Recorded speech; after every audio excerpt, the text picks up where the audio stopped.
این جنس موهایی که میبینید واقعا عذاب خیلی از آرایشگرا. خدا رو شکر تو ایران زیاد نداریم ولی واقعا استایل نمیگیرن. میخوام آموزش صفر تا سر این استایل موها رو بهتون بگم. تو میگم از قسمت پشت سشوار کشید.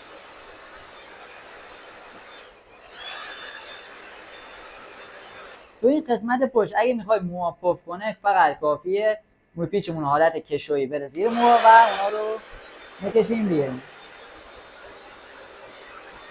و به راحتی پف میکنه.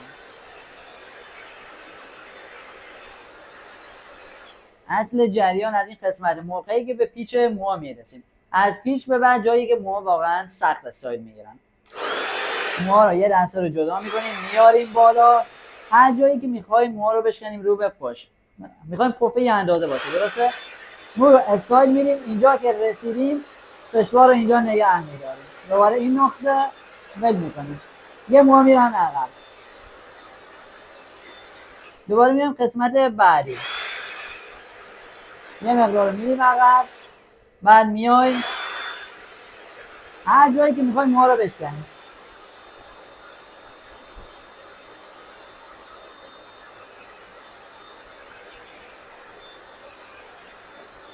میبینید که موها خیلی راحت رو به عقب استایل میگیرن. همین کار رو انجام میدیم تا جلوی موها.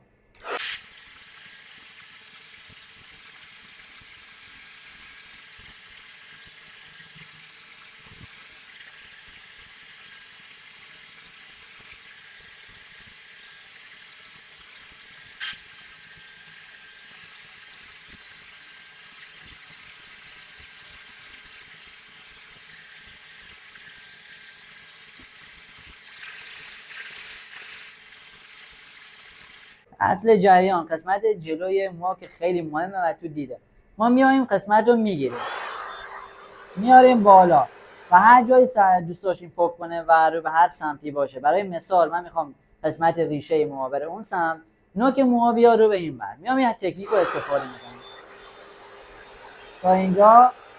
نه به نوک موها توجه کنید.